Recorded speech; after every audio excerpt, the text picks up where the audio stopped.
Today on the show, I'll be covering some crappy-ass movies, so buckle the fuck up.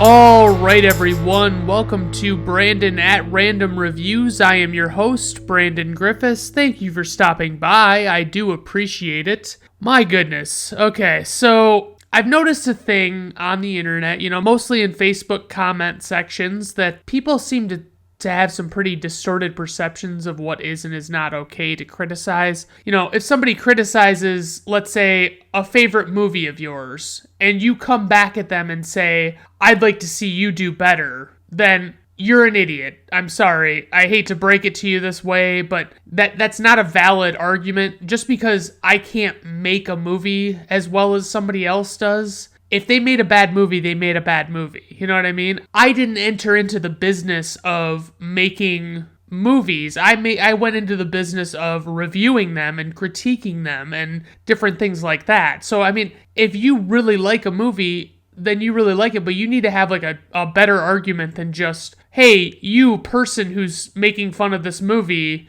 you couldn't do any better. Well, yeah, who the fuck cares if they can do any better? They didn't try and make a movie. They didn't even set out to put something out there to make that happen. They just are talking about the movie that they saw by somebody who clearly thought that they were good enough to make a movie. So, eat shit. Anyway, so it's the same way with okay, think about it this way. If I am a food critic, I might go to a restaurant and get a dish and I might say that the food was bland, it was poorly seasoned, it wasn't cooked properly, it wasn't, the texture was bad, things like that. But a fair response to that is not, I'd like to see you cook a better dish. A fairer response to that would be, that's the way it's supposed to be, or that's the way it is, maybe you just don't like it, that's probably not even fair either, but it's better than just saying, I'll bet you couldn't cook a better meal than that, and it's like, well, who gives a shit? I didn't say that I was a chef, I said that I was a food critic, I'm here to critique food, and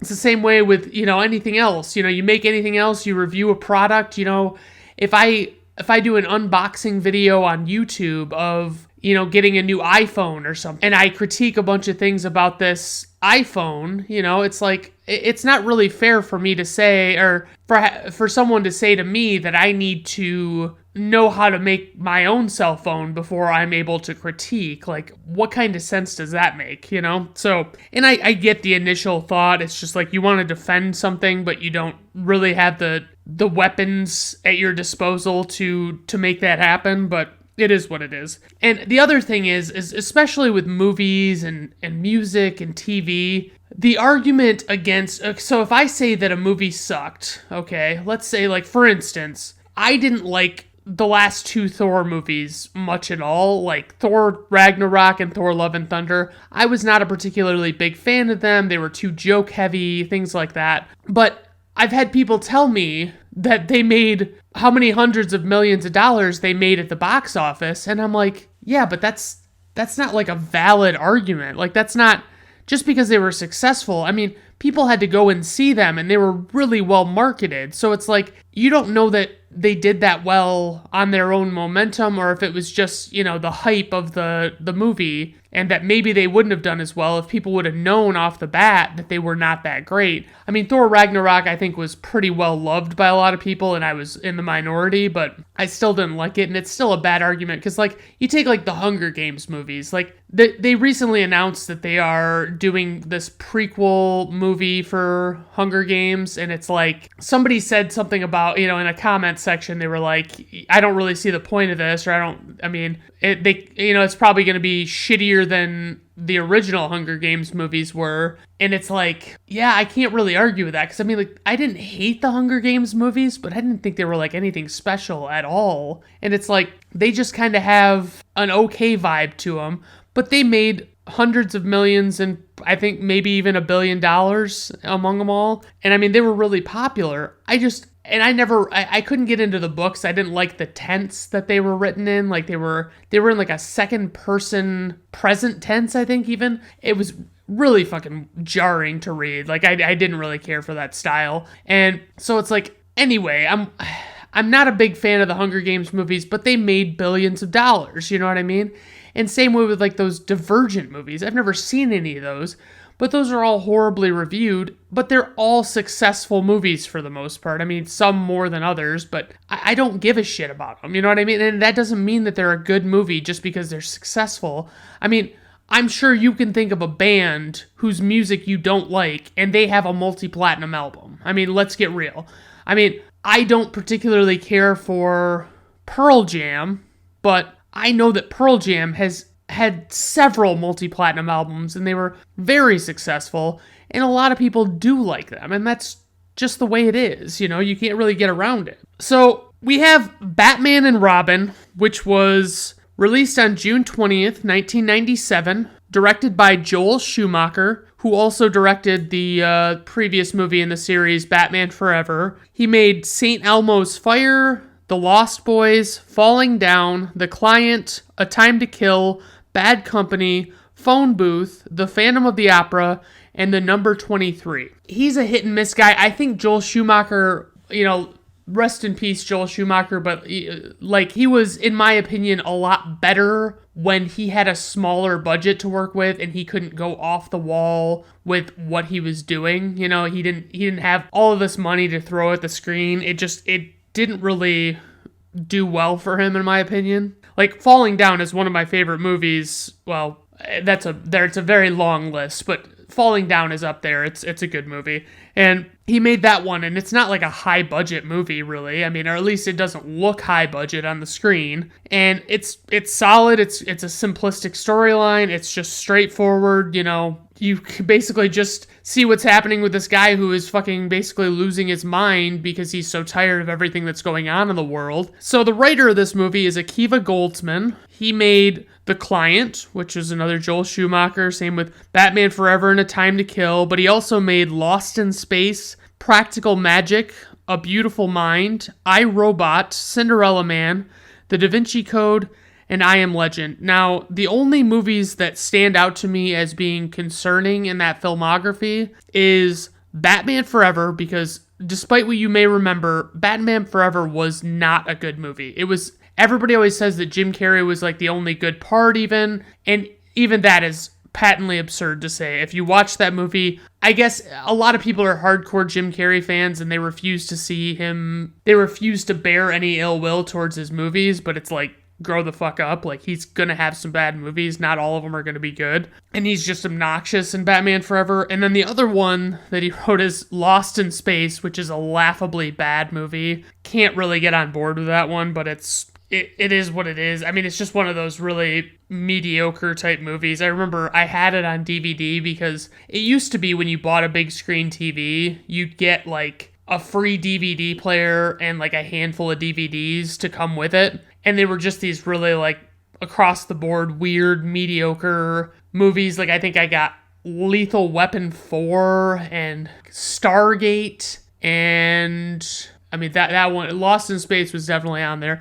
Anyway, it was just kind of a package deal with a new big screen TV. And producer of this movie, Peter McGregor Scott. For the score was a guy named Elliot Goldenthal, okay? He previously did Pet Sematary, Alien 3, Demolition Man, Interview with a Vampire, Cobb, Batman Forever, Heat, and A Time to Kill. So he's like a frequent collaborator with Joel Schumacher, it would seem, or at least somewhat frequent, and he doesn't have a ton of terrible movies on his resume. And I just cannot stand the score to this fucking movie, and I'll mention it later on, but it just is all over the place. The themes of the score are not good. They're cheesy. They annoy the shit out of me. Anyway, I'm not diving into it right now, I promise. So Arnold Schwarzenegger is our lead actor. He plays Mr. Freeze, aka Dr. Victor Freeze, which it's confusing to me that his bad guy name is Mr. and his real guy name is Doctor. It's a very odd choice, but I'm guessing it's because the cart came before the horse. Like, they originally didn't have Victor Fries be this guy that was, like, he had this whole backstory. It was like Mr. Freeze was just Mr. Freeze, you know? It wasn't one that you could, like, appeal to people. But we've talked about Arnold on the show before. You know, Arnold is in the Terminator movies, Predator, True Lies, Total Recall, Twins, The Running Man, Commando. Then we've got George Clooney, who plays Batman / Bruce Wayne. And by the way, if you're one of these people that tells me that somebody was a bad Batman, but they were a good Bruce Wayne, I honestly have no fucking idea what you're talking about. Like, I've never agreed with somebody when they made it a point to say that. They're like, oh yeah, he was a good Bruce Wayne. And it's like, I don't give a shit about, you could be the shittiest Bruce Wayne in the world, and I wouldn't give a fuck because that's not what's important. It's a fucking Batman movie. It's not a Bruce Wayne movie. Anyway, Clooney was in the Ocean's 11 movies, the first 3, and I don't know if he was in that new Sandra Bullock one, but whatever. He was in Michael Clayton, Up in the Air, which is a personal favorite of mine, The Ides of March, Good Night and Good Luck, which was solid, Gravity, Oh Brother, Where Art Thou, and he was on ER for a few seasons, and I don't remember how many, but that was kind of where he came to prominence. Next up, we've got Chris O'Donnell, who plays Robin / Dick Grayson. He was in A Walk in the Clouds, Scent of a Woman, The Three Musketeers, Vertical Limit, all pretty fucking mediocre. I honestly hated Scent of a Woman, but that's just me, I guess. Alicia Silverstone is in this movie. She plays Batgirl / Barbara Wilson, I think, because she's not actually Barbara Gordon in this movie, where they didn't really think it was realistic to have her be Commissioner Gordon's daughter, like she is in every other iteration I've seen of this character that's, you know, Barbara Gordon. And she was obviously, Alicia Silverstone was in Clueless and Blast from the Past, which I hadn't thought about Blast from the Past for such a long time. She was also in Excess Baggage with Benicio del Toro, which I enjoyed. And then we've got Uma Thurman, who plays Poison Ivy / Pamela Isley, and she was, of course, in Pulp Fiction, which is a previously covered movie on this podcast, and she was in the Kill Bill movies, among other things. You know, I'm just kind of being more brief because she's a not top-billed actor in this movie. And then we have Coolio, who I don't know if he says anything actually while he's on screen, but Coolio is in this movie, and he also says nothing on screen in the movie Leprechaun in the Hood, which he makes a cameo appearance in. Some casting notes. David Duchovny was supposedly considered for the role of Batman. Ed Harris, Patrick Stewart, Hulk Hogan, Sylvester Stallone, and Anthony Hopkins were all considered for the role of Mr. Freeze. Julia Roberts, Sharon Stone, and Demi Moore were all rumored to be considered for Poison Ivy. Basic plot synopsis. Okay. The Caped Crusaders do their best to stop 2 new villains that have teamed up to both freeze the Earth and somehow let plants take over in some way as well, despite the 2 ideas not really being compatible. Will they defeat them? Yes. But will they kill an entire franchise for 8 years? Also yes. Let's get down to business here. You know, other than the bad score, the opening credits are decent. You know, they're not terrible. It's a little over the top, like how much emphasis they put on the actors, and then all of a sudden it's like, you know, they do the regular opening credits while stuff's actually happening, but it's basically just like this, you know, this unknown place where all of these critics are showing these credits are showing Arnold Schwarzenegger and Clooney and O'Donnell and all that stuff. They do these credits, and during the credits, they're showing them suiting up, and they're, like, getting their gadgets, and they show literal shots of them, like, their butts, when they're getting their suits on, and they show, like, their butts coming into form, and it's like, what are we doing here? Like, what the fuck is this? And Batman says, so, it's like the car comes up, and you know, the Batmobile, I guess I'll call it the Batmobile. I really don't like to give it that much respect because it's got a disco ball in its fucking hood. But the Batmobile comes up. The silence of the opening credits is broken by Robin saying, I want a car. Chicks dig the car. And Batman says, "This is why Superman works alone." And it's like, it really sets the tone for the entire movie. Like, it being that jokey that early on. It's not a good look for them. You see Alfred, he says something about he'll cancel the pizzas, and it's shown that Alfred is sick, or he's got something wrong with him at this point. They want to really, bring that into the fold early on in this movie. And I'm just kind of like, oh God, that's what we're doing. Like, I can't imagine what I was thinking in 1997 when I was 10 years old when I saw this movie. And I want to say when I saw this movie at 10, I was already a little too old for it. So it's kind of I don't know. It doesn't do well for me, some of the choices they make. And they do this, what pisses me off the most about these first 4 Batman movies is we don't get a single Commissioner Gordon and Batman on the rooftop of police headquarters discussing what's going on. This could have very easily been that. It could have, but what they did was they had a little TV screen show up in the Batmobile, and it's he's not communicating with Commissioner Gordon. Commissioner Gordon is just briefing him on what's going on, and he says, this guy calls himself Mr. Freeze. And it would have been so cool if they could have just gone, Batman and Robin, up to the top of police headquarters, and they could have just said, hey, what do we got? What's going on? And they're like, yeah, we've had this guy break into several different locations. He's frozen a whole bunch of stuff and, left everything in disarray. He's clearly trying to find these diamonds, blah, blah, blah. It would have been a cool thing that they had not done in any previous movies that they, again, did not do in this one. The closest we get, I think, to the rooftop thing is when Dr. Chase Meridian turns on the bat signal in Batman Forever and gets Batman to come up there. And yeah, it's not the same. And I honestly, it's this early on in this movie that I have to say, I hate this score. The music to this movie is terrible. It is fucking horrendous. I don't like the score. The music is just, it doesn't have a good tone to me.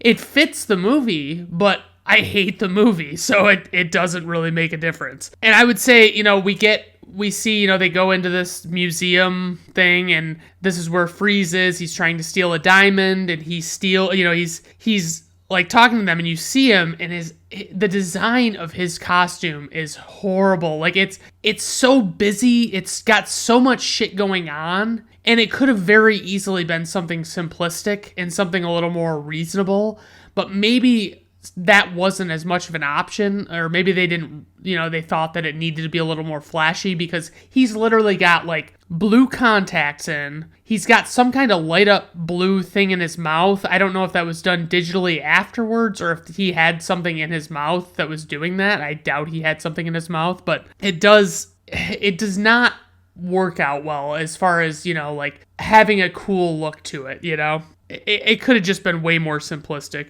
But this movie, we get introduced to Freeze, and he starts freezing stuff out of nowhere, and it's he freezes something, and I guess maybe it's my understanding of physics that, just freezing something, if I see a brick wall, and I freeze that brick wall with ice, that's not going to make that brick wall lose its structural integrity and allow for me to break through the brick wall easier.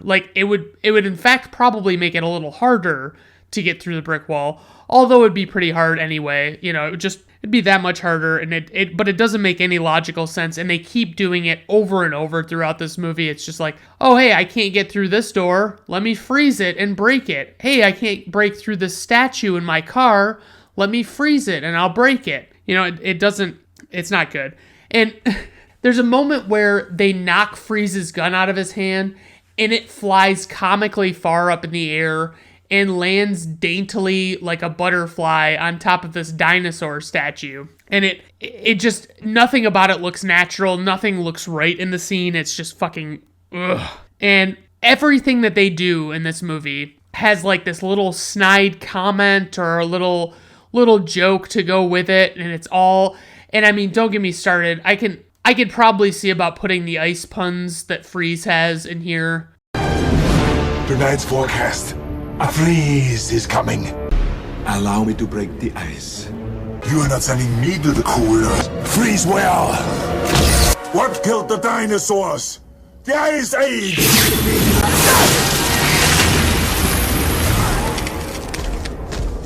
Stay cool, bird boy. Let's kick some ice. Show some mercy. I'm afraid that my condition has left me cold to your pleas of mercy.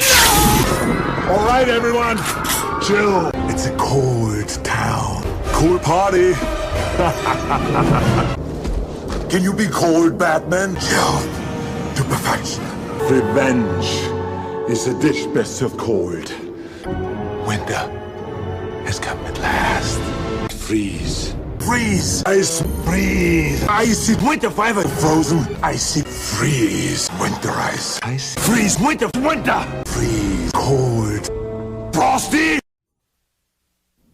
And if they just played, that means I got them. If they didn't just play, that means I was too afraid to toe the line of copyright infringement. So they have this big, this opening sequence in this museum. They have like basically a hockey game where they're playing with this diamond that Freeze is stealing, which is, by the way, like the most comically large diamond I've ever seen. Like, I don't believe that there are diamonds out there that are this big, but diamonds can be broken pretty fucking easily. Like, they're the hardest substance in nature, I think, but they are not unbreakable by any means. You can, like, they used to, I think it was in the Congo or something like that, where they were, originally like mining diamonds, and they were trying to figure out what was diamond and what was not, and people thought that they could just break the diamonds to find out if they were actual diamonds, and in reality, that's not how it works, so they like broke priceless diamonds. And they have, I feel like this is going to be an exhaustive explanation of this movie, but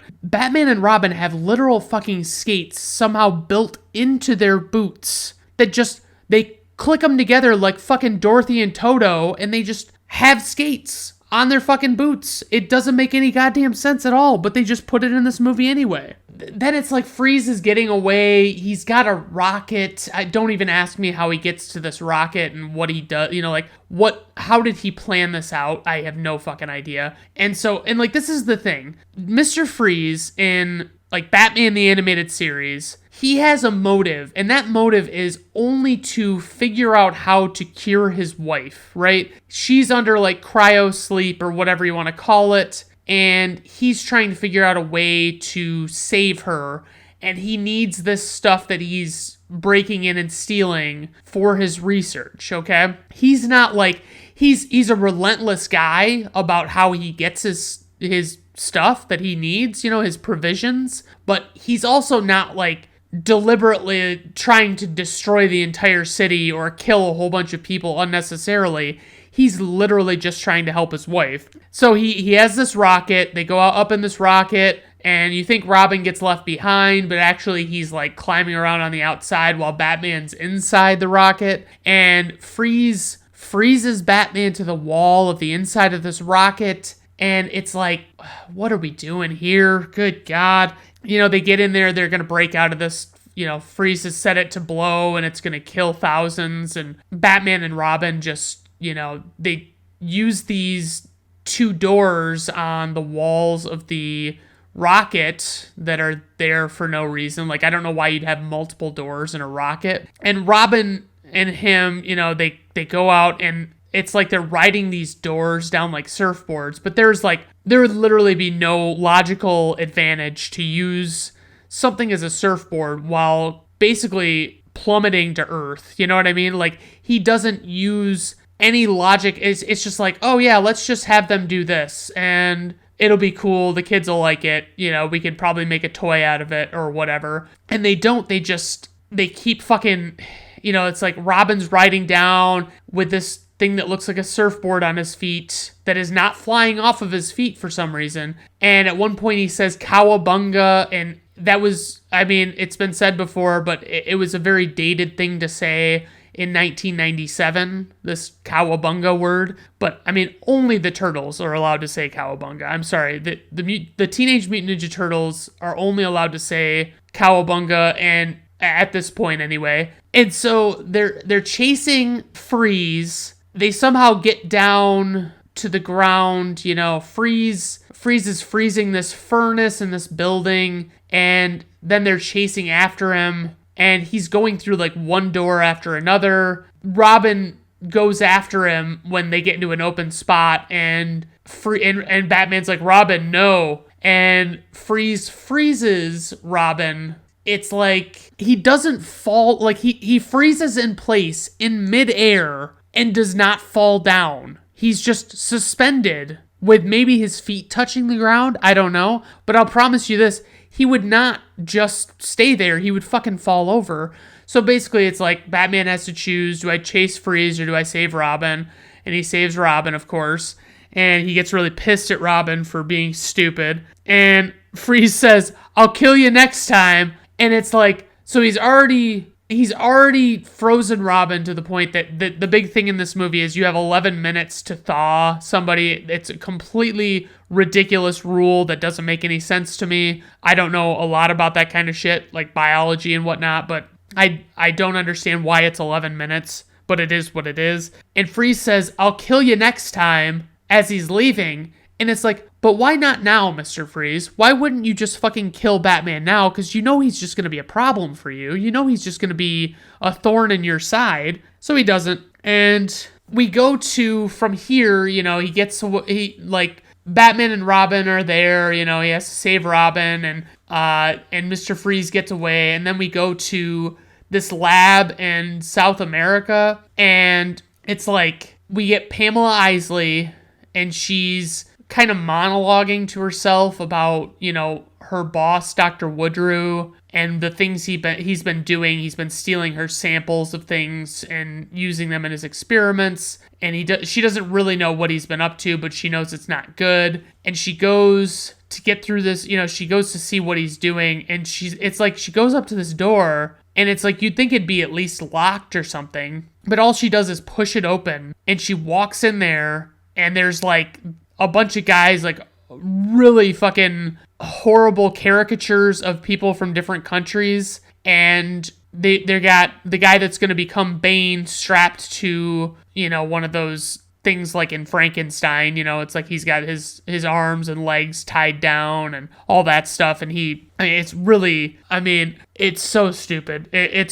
I'm struggling here because it's like he makes Bane into Bane. And then you see how strong Bane is. And then basically Pamela Isley tells Dr. Woodrue that she's had enough. She's going to, do this, that, and the other thing. And so he basically effectively tries to kill her. He knocks over a whole bunch of stuff, and she is basically consumed by the earth. And it's all a bit bizarre. And we basically get this, she becomes Poison Ivy because all of these chemicals fall on the ground. We get Bane, and then we get Poison Ivy within 5 minutes of each other max. And I just can't stand Bane in this movie. He's so dumbed down. In the comics, Bane is this super intelligent, strong guy that, is able to carry out these big plans. He releases a bunch of bad guys from Arkham Asylum to basically wear out Batman, and then he fucking breaks Batman's back. But this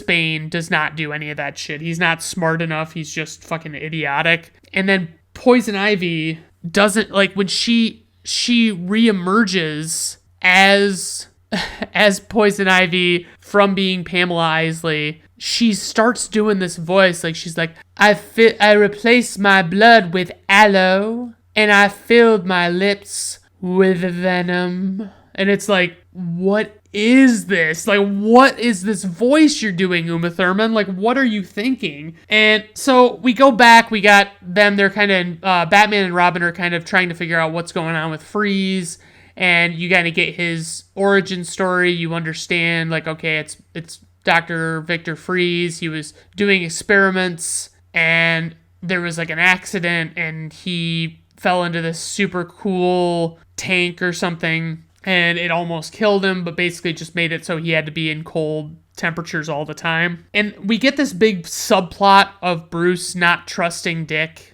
Just repeatedly, Bruce is no, you're not doing this because I said so, and it's, this, that, and the other. So Robin gets really frustrated with him, and he's like, I don't understand why you won't trust me. And they didn't really do, it's just kind of like it comes out of nowhere. It's like, they make the entire plot kind of like have this as like a backbone to it, of like Batman and Robin are at odds with each other, and they're fighting, and it's fucking terrible. But I will say, so I kind of jumped the gun on the whole Poison Ivy thing, but like Uma Thurman emerges from the dirt, and honestly, like, I'm not a big Uma Thurman fan. I don't, like, I never really thought she was, I never thought she was ugly, but I never thought she was that attractive. But she is at like peak hotness in this moment where she emerges from the dirt as Poison Ivy. Like, she's got like a crop top on. She's, her hair's a mess, and like she just looks really fucking good. I don't know why. And the voice is just as insufferable as ever. So there's a scene where they go back to, after they show Poison Ivy's emergence, they go to Mr. Freeze's hideout, and Arnold is there in a bathrobe and like polar bear slippers, and he is singing along with the claymation, the A Year Without Santa Claus one, where he's like, I'm Mr. White Christmas, and it's like he's making his goons sing along with that. And then I think it's Vivica A. Fox that is his lady in the scene, and she says something like, talk about your cold shoulder, and it's like, oh no. And the Freeze puns are ever prevalent in this fucking movie. And it kind of sucks because I was thinking, okay, I can read up about this movie, and I can see, I know I've seen the movie so many times, it's not even anything to me anymore. And I thought I can just look up a whole bunch of stuff and kind of fill in my notes, and then, just take regular notes throughout the movie, not wondering about certain things. And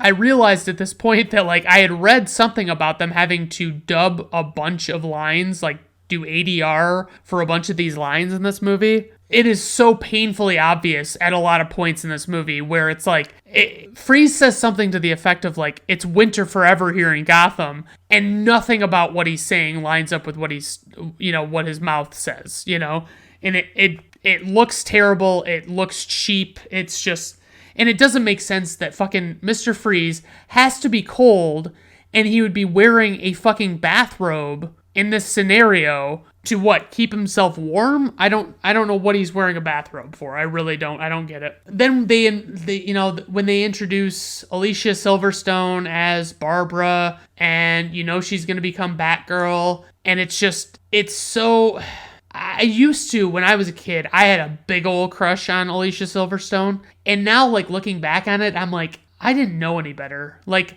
she was not a bad looking girl, but she's not like super hot, like she never looked like particularly great, you know what I mean? Like, she's always doing this weird thing with her lips and stuff. I don't know. It's not great. I mean, nothing against Alicia Silverstone. She's okay. She's only been in a handful of movies that I can remember, but her in this movie, it's just ridiculous. There's a moment where it's like they're talking, it's Bruce, Dick, Barb, and Alfred, and they're walking around, and Bruce mentions something about how she's been studying at Oxbridge, which is an amalgamation of Oxford and Cambridge, and she's supposed to be British, but she doesn't do a British accent at all for some reason, and it's not clear why that is. And she asks Bruce how he knows that she studied at Oxbridge, and he's like, it says so on the patch on your sweater. And it's like,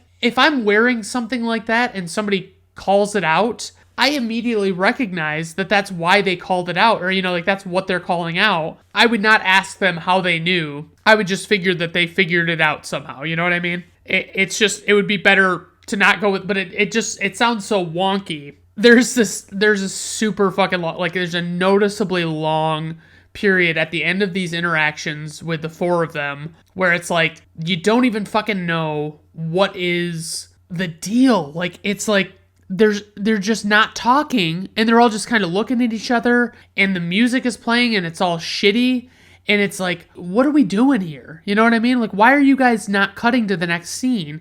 And when I heard that Joel Schumacher delivered this movie 2 weeks early. All I could think was like, oh, you couldn't have fucking done any of this kind of work on this. You couldn't have done another once over on this movie. That's all you're telling me. We find out immediately that Barb is not who she says she is. You know, you think she's this goody good schoolgirl type, and she's not. She's like stealing a bike, you know, a motorcycle while it's late, and Dick catches her.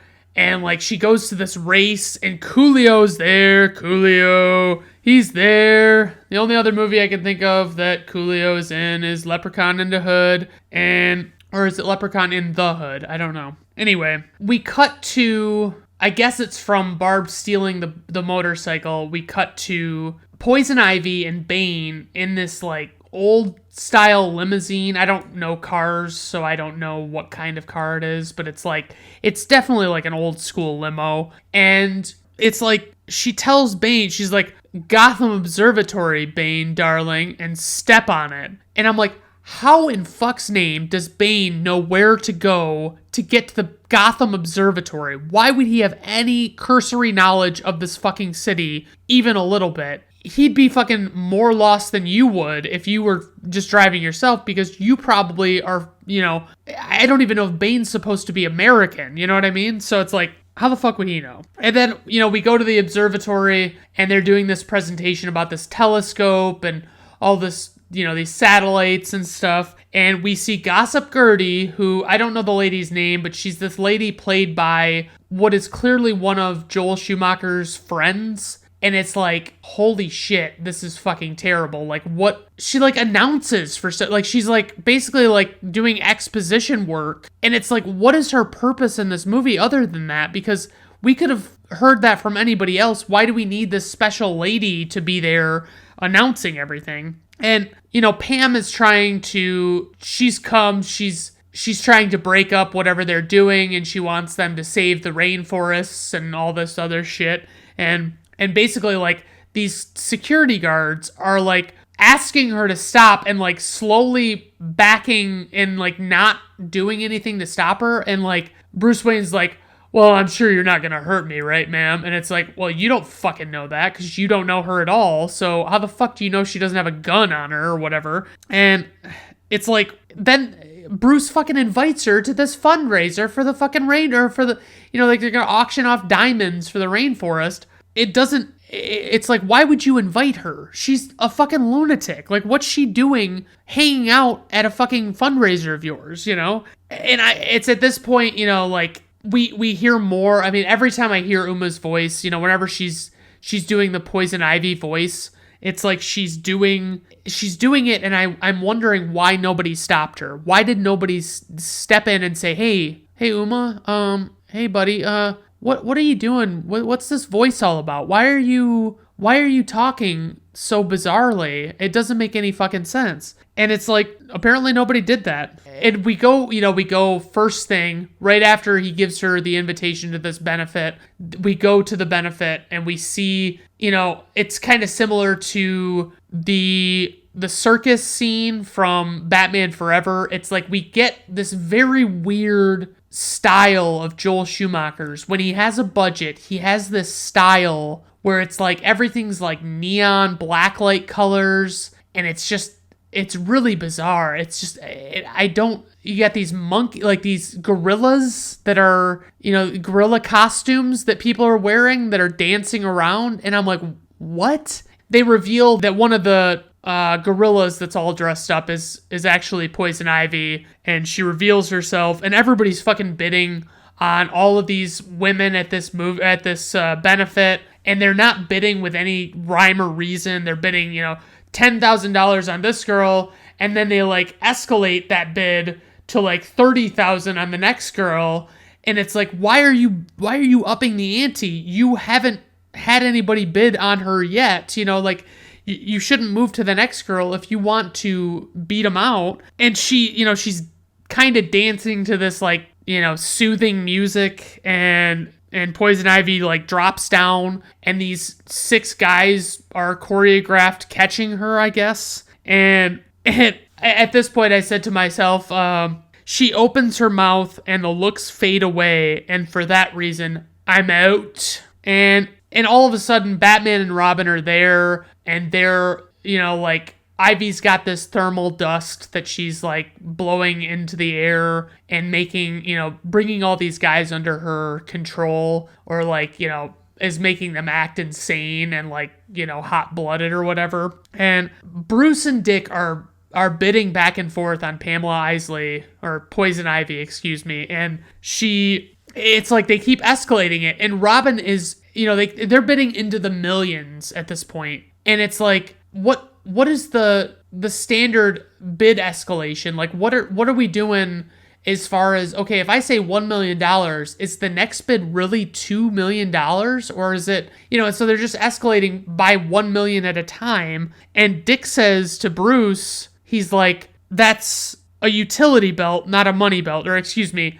Robin says to Batman, because they're on, I'm on first name basis with them. He says, that's a utility belt, not a money belt. And it's like, you do realize that Batman has, like, an absurd amount of money, right? Like, he's actually got more money than has even been close to bidded. And, like, you have no money. You have no source of income. You don't have a job. You don't have any of that shit. You just have this, like, you're just bidding his money, basically. So they go, Freeze breaks in. They chase Freeze across the city, and they're driving down the arm of one of these giant statues, and Batman disables Robin's bat cycle, and because he doesn't trust he can make this jump, and, like, shit just keeps happening. But, like, the pursuit overall of Freeze is, like, completely ridiculous. Like, it doesn't make any sense.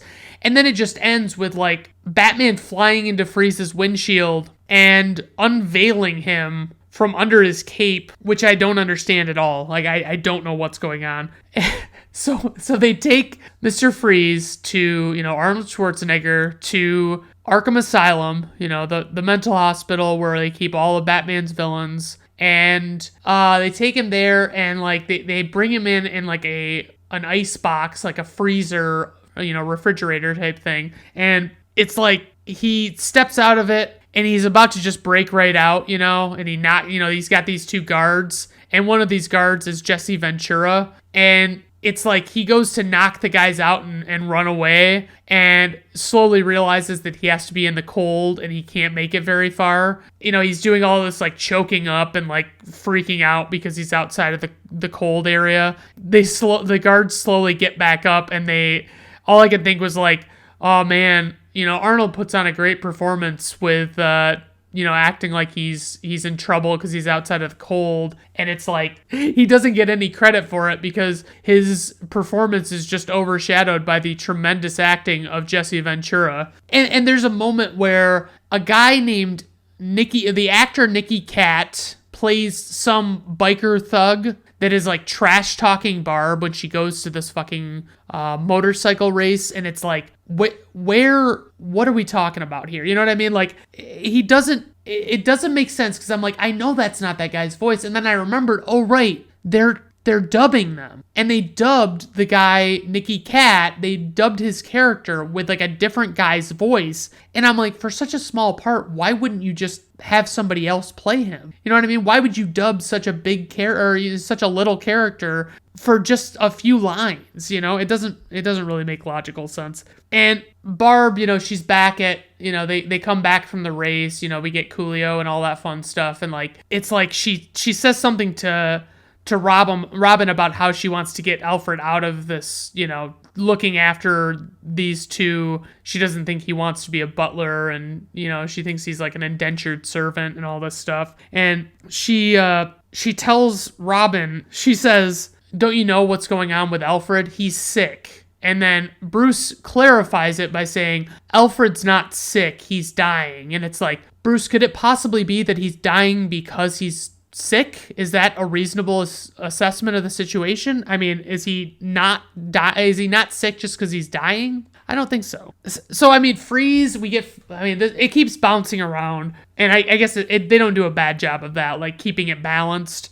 And we get a shot of Freeze, and he makes an ice sculpture of his wife out of, like, the gears of a clock, and, like, he takes a piece of ice, sculpts it into his wife, uses the gears of a clock to make it so he can put a platform on it and rotate it. And then he puts like a glass jar that I guess he got because they'd let prisoners have glass, for any reason. Anyway, they just show this and it's like, okay, I mean, that's one way to do it. And Poison Ivy comes to break out Mr. Freeze, and Bane can't break through the reinforced steel wall, so what do?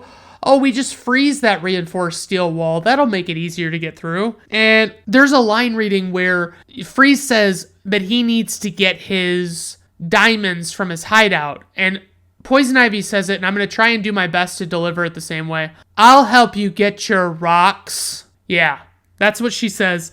And that's how it comes off, and it's fucking terrible. And they dive from a very high tower at Arkham Asylum, and they do not die at all. And all he says is like, I hope your friend Mr. Bane can swim. And that's it. Like, that's all we get. And Batman and Robin are talking, after, they find Freeze's hideout, and they're looking around to see what they can find. And they're talking about basically how they're over Ivy, even though they've been like fighting over Poison Ivy ever since they met her. And they make these weird comments about her having good stems and buds too. And it feels like two gay guys running interference, trying to make themselves seem straight. Like that's what it doesn't sound like anything I would say. Like, I don't use, even, like, as a joke, like, because it's Poison Ivy, like, it sounds stupid. You know what I mean? Like, it doesn't sound like anything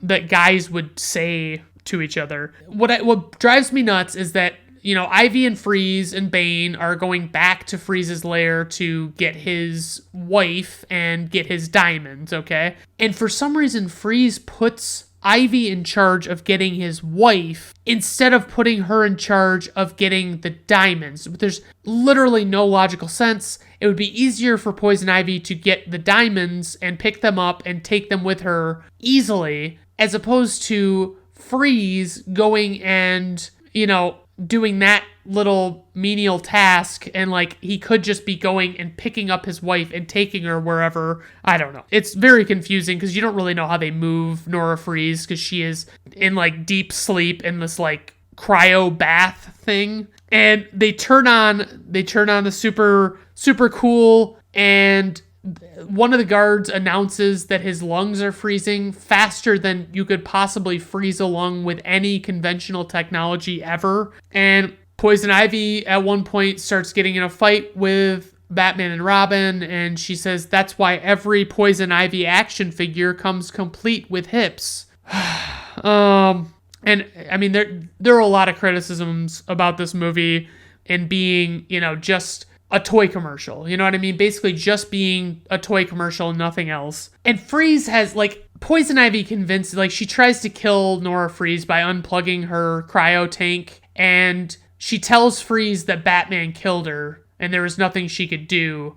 But, like, Freeze, he might not like Batman, but he doesn't have any reason to believe that Batman's the kind of guy that would do that to somebody. You know what I mean? Like, he knows that the wife would be an innocent bystander in this situation. And they keep having their little, like, the Bruce and Dick drama that has been going on throughout this entire movie. I don't give a shit about it. It doesn't pique my interest at all. It doesn't do anything for me. And it's funny because what Alfred ends up being sick with is actually the same disease that Freeze's wife is sick with, and she has a more advanced stage of the disease, and Alfred has an early stage, which Freeze has already cured. And so, yeah, that just comes back in a big way toward the end. And I don't know if it's supposed to be that, I mean, the way they present it is that Alfred is the uncle of Barb, and Barb's mom, Barb's mom was Alfred's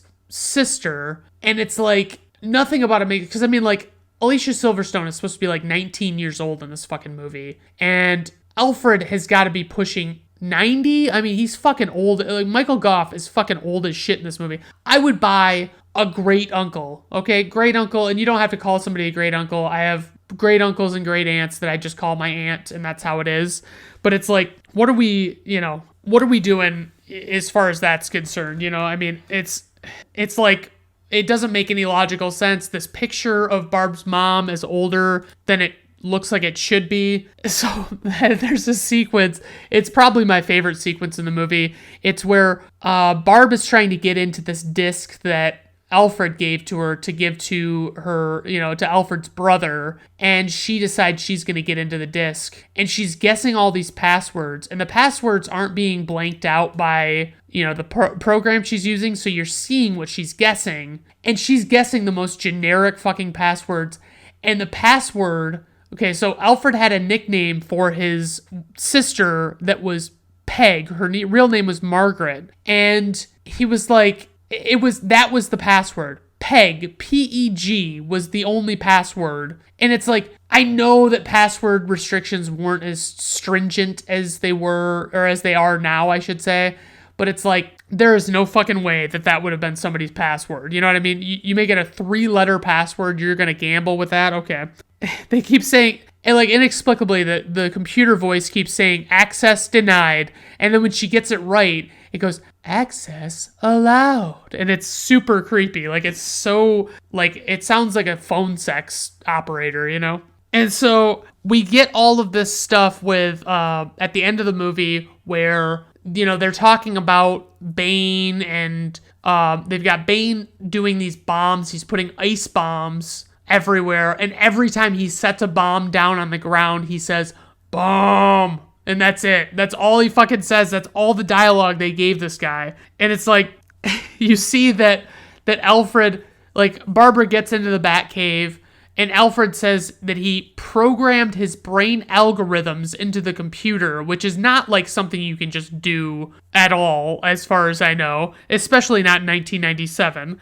And he created a virtual simulation of himself. And so he basically took the liberty, as he says, of tailoring a suit to her size so she could become Batgirl. And like, they show her suit up, they do a shot of her boobs and I think her butt, and it's like, the big shtick with this movie, like, everybody criticizes it. It's because they say that, like, the bat suits had nipples on them, and it is pretty stupid. I mean, the argument for them was like they emulated the, like, Greek and Roman statues and stuff, which I guess is something. We get, they're trying to catch Poison Ivy.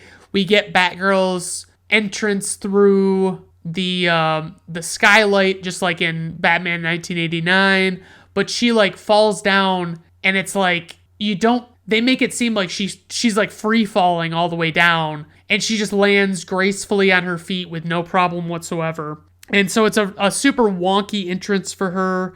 And then Batgirl just does all these monologues to Poison Ivy, talking about she gives women a bad name and stuff like that. And it's like, all right. And I mean, as far as I can tell at this point, like, Batgirl would know nothing about Poison Ivy or Bane or Mr. Freeze at all. She would have no fucking idea. And I have to point out, okay, I'm not a big fan of the fake beauty mark that used to be popular with a lot of girls in that era, where it's like, you just do this little dot by the side of your mouth or something. And like, I also am not a big fan of Monroe piercings. I don't think they're a good look. I think they look terrible, but I mean, do what you do. I mean, I don't fucking know anything about anything. So, and the score just keeps bouncing. Like, I want to go back to the score just because there's so many themes, and because they're basically the same exact theme in both Batman Forever and Batman and Robin, it really sticks out to me when you hear the theme, because it's like, you've already heard it before, and it's like,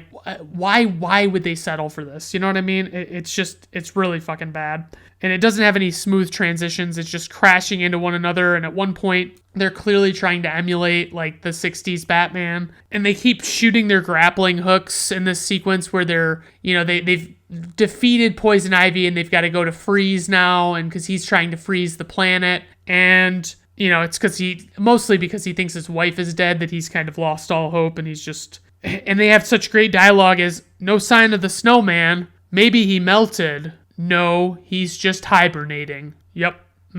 Means absolutely fucking nothing. That snowmen don't hibernate. That's not a thing. Basically, when everything's in an ideal scenario where they're trying to unfreeze the city, they it would be impossible to unfreeze it in the amount of time that they have. But it's also like something breaks and they can't do what they were going to do. So they have to like deflect sunlight from the other side of the earth, which would be fucking impossible. Like to actually get the sunlight's strength. Oh, God. And so that's what they do. They deflect sun from the other side of the earth to unfreeze the city. And it's like, why are we doing this? And Batman somehow has, like Freeze is pissed at Batman for killing his wife. And then Batman whips out this video that nobody could have possibly taken in the moment. And it's basically just Ivy saying, like, I'll tell you what I told Lady Freeze when I pulled her plug. This is a one-woman show. And it's like, okay. And we find out Freeze has the cure for stage 1 of McGregor syndrome on him, just in case. And Alfred says something to the effect when they're wrapping up, because he's all better after he's gotten the cure. He says, we're going to need a bigger cave, which is a Jaws reference that has no business in this movie. It has not been earned. It is not good at all. Please, for the love of God, I'm done. I'm done talking about the plot of the movie. I got a few more things to talk about, and I swear it'll be over soon. Okay, so production notes and trivia. Joel Schumacher has apologized for this movie on multiple occasions. Mr. Freeze uses 27 ice puns throughout the movie. John Glover said Schumacher would sit on a crane with a megaphone before each take and yell, "Remember everyone, this is a cartoon," which Glover said set the tone for the movie in his eyes. Chris O'Donnell and Arnold Schwarzenegger never worked a day together on set, but met while promoting the film offset. Clooney and his stunt doubles went through as many as 50 rubber bat suits or more in the making of this movie. They were made of a new foam rubber material to make them somewhat lighter, but they also became less durable because of it. There was an 11-man team to get Arnold Schwarzenegger into costume and makeup every day. Per IMDb, many of Elle Macpherson's scenes were cut from the final release of the movie. Apparently her character's name is actually Julie Madison, which I never caught until this viewing of the movie. And it's apparently Bruce Wayne's first notable girlfriend from the Batman comics. So that's nifty. I mean, it's nice that they did that. I wish they kind of could have taken any other nods from the comics at all. IMDb nuggets. Yes. Uma Thurman and Elle Macpherson both went on to have children by Arpad Busan, who refused to marry either of them, which is like, it's like, what?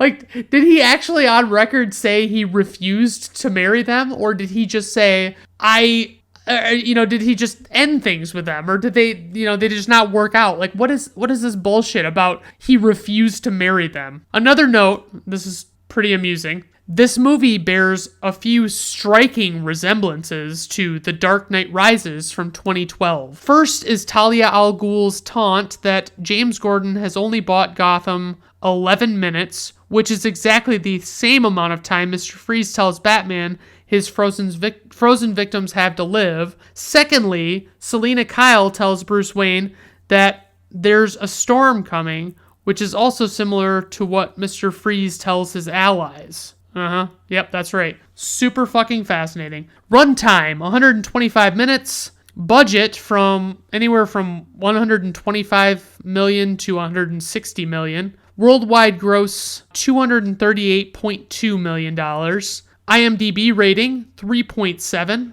Rotten Tomato critics score, 12%.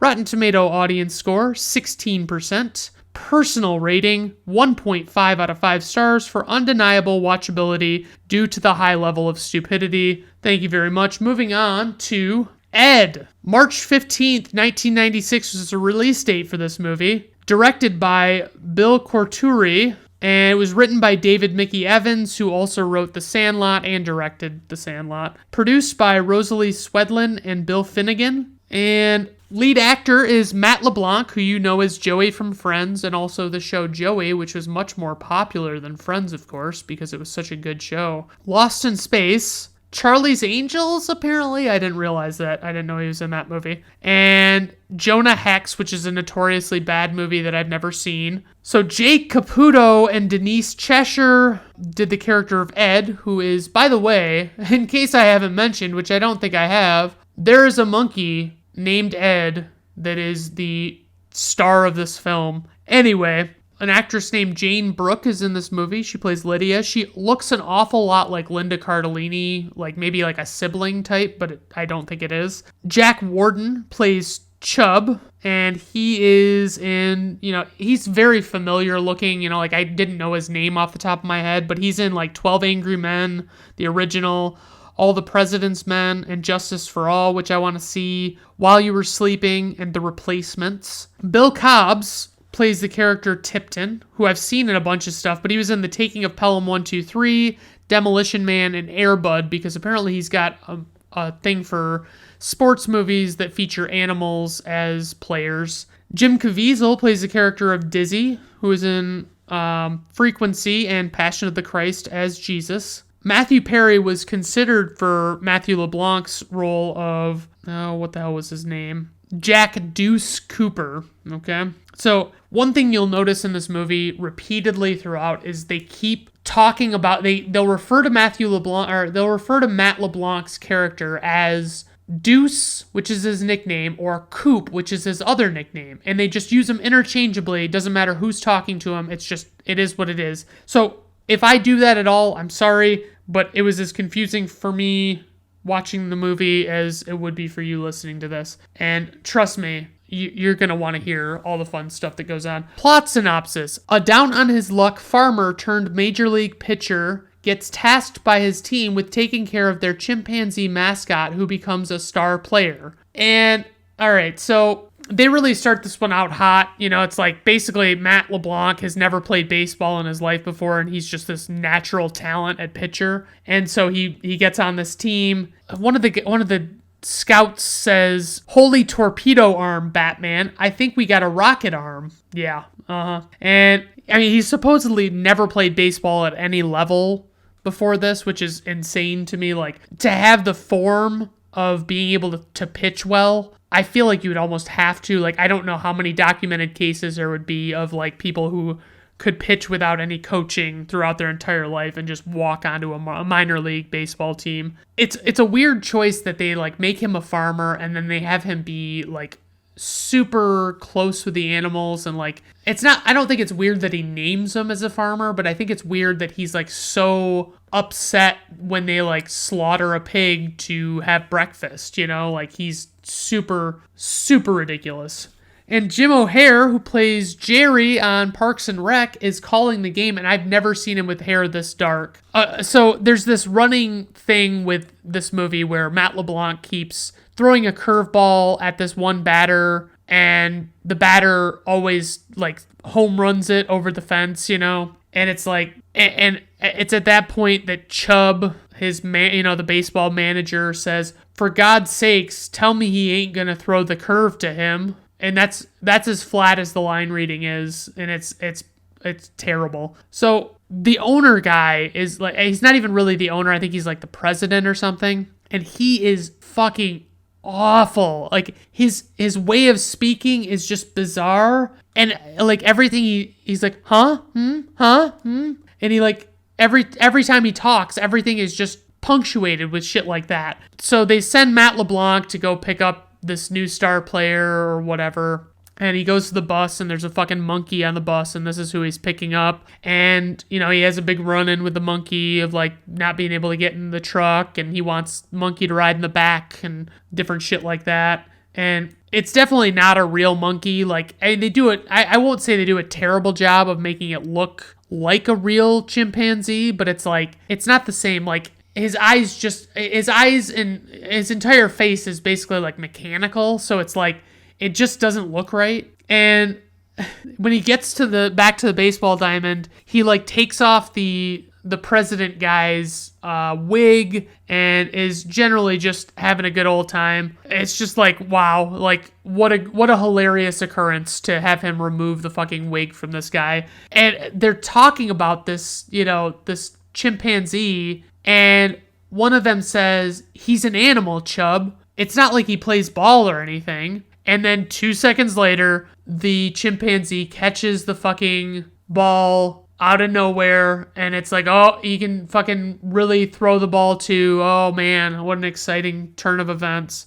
And he only has like this slight movement of his arm, and the ball just rockets across to first base, and it's like, yeah, that's believable, that's reasonable. And we meet a mom near where Matt LeBlanc lives. I guess I'm just gonna call him Matt LeBlanc in this movie because, you know, that's the easiest. We meet a mom named Lydia and her daughter Liz, and clearly there's like some romantic chemistry there. And they make some weird comment. The mom says he is one troubled guy because they like invite him over for dinner, and he says no because he's got he's busy. And the mom says that he's a troubled guy, and the daughter says, I guess, but he has a great butt. And it's like, who is that for? Like, why did we want that? And I just can't believe, like, they're suggesting to me that this monkey doesn't have a handler, that, like, nobody's keeping track of, like, what this chimp is doing, you know? And it's like, you would have to have some professional handling it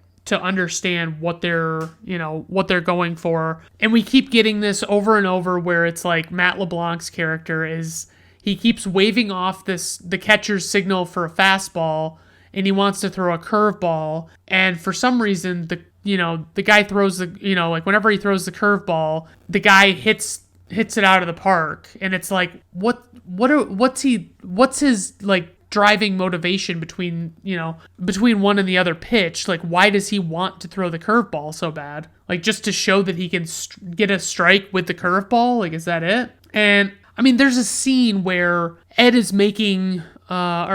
like stuck outside because Matt LeBlanc doesn't want him to be out or to be inside, and Ed breaks down the door, and for some reason we see like Matt LeBlanc is standing with his head down between his legs, looking at the door behind him when it falls down, and it's like, why is he like that? They never answer that question. It's like, what is going on here? And we get a little nod to Friends because, it's on the TV that Ed's watching. They just keep switching back and forth between calling Matt LeBlanc Coop and calling Matt LeBlanc Deuce. And it's like, pick one. Like, just either call him Coop and make it his nickname, or make his last name not be something that you can make a nickname out of, And I love the old trope in this movie that they do, which is like somebody's carrying groceries in, and they always 100% have a baguette sticking out of the top of the fucking grocery bags. And it's like, what? Like, why do you have a bag? Like, why does everybody get a baguette? I don't remember ever having bought a baguette at the grocery store in my life. There have to be other people like me, right? And I kept thinking at this point, because they basically forced this love interest thing into the movie. And I feel like for relatability for me, I'd really love to see a movie where they don't have a love interest and they just kind of solemnly walk through life and don't give a shit about anything. They go to like the carnival or the fair or whatever you want to call it.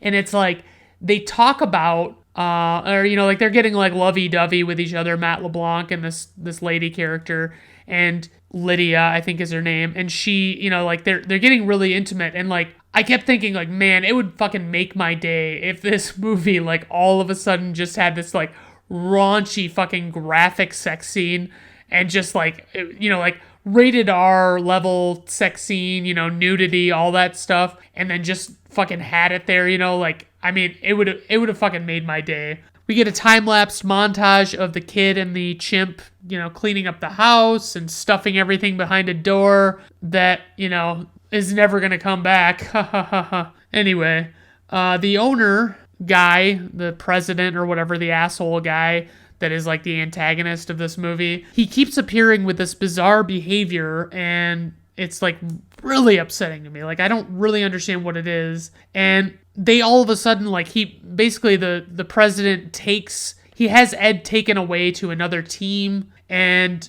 I think it's his dad or the real owner of the team shows up and like chastises him for getting rid of the chimp. And they're trying to like dial up how emotional this movie's gonna be, and it's like, it didn't have to be like this. Like, there could be one plot and no underarching, elements there, and it would have been fine, but they had to make it be like there was drama and there was like extra shit. And it's like, no, it should just be that he has to rescue this chimp, and that's it. I mean, I kind of would have liked the movie better if it would have been like the chimp, shatters every bone in his hand or something and can't play. And then, they just have to win without him. That would have been a cool turn of events, but that's not what they did. And they have Matt LeBlanc chase him. He goes to this, the other team, the team that they sold him to's baseball field, and they have Matt LeBlanc break him out, and it's all super cartoonish, as you might imagine. And they take Ed, the chimp, to a hospital for people, and they are actually treating Ed at this fucking hospital. Not a vet to be seen in this area. Anyway, and then so like you are to understand that like Ed is okay. He's in the hospital, but he's okay. And so Matt LeBlanc comes back and tells Chubb, the baseball manager, he tells him that he is, he whispers in his ear what's going on. And then 2 seconds later, the manager just announces that very same thing to all the players that were standing around while Matt LeBlanc was whispering in his ear, and I don't understand it. And it's not clear why Lydia is sitting in the announcer's booth for this final game. It's just like, everybody's freaking out because, Matt LeBlanc throws one pitch to this batter that he's been having trouble with, and it's a strike, and it's like, okay, that's one, guys. I don't know if you know this, he has to get 3 of those, so calm the fuck down. And the next pitch, the batter hits a home run distance foul ball, which everybody's like, oh, thank God, and it's just like, yeah, but that's like it's not saying a lot of good things about him. Like, it's not saying good things about what's to come, but like, apparently it was. And actually, like, it's at this point that I noticed that the score to this movie was everything that it should be, like, given the movie it is. Like, I can't really fight the score. The movie never once captured my heart or soul at all to get any interest or any care for what was going on. Biggest praise for this movie would be the score, and then I think that's it. And as far as criticism, I've mentioned some things, but like the cartoonishness, the overloadedness of the plot, even though it's not really that overloaded. It's not like it's The Dark Knight or something where it's like it's got all of these fucking webs and everything's one thing after another. It's very poorly concocted, I guess. And one little piece of trivia, the mechanical chimp head made so much noise that all the lines in the scenes featuring Ed had to be 80-yard. Oh yeah, which means dubbed over, which they'd have to re-record the lines and then insert them into the movie. Runtime, 94 minutes. Budget, $24 million. Worldwide gross, $4.4 million. IMDb rating, 2.7. Rotten Tomato critic score, 0%. Or not applicable. I couldn't find any actual number for that. Rotten Tomato audience score, 22%. Personal rating,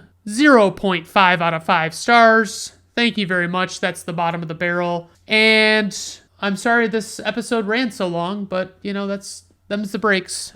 I had another movie lined up that I didn't even go into because it was, recording time-wise, I'm at an hour and 30 minutes already, so I didn't really want to push my luck. So thanks everybody for tuning in. Let me know if you have any ideas, any thoughts, any pitches. Just send them my way. Thank you and have a good day. Bye-bye.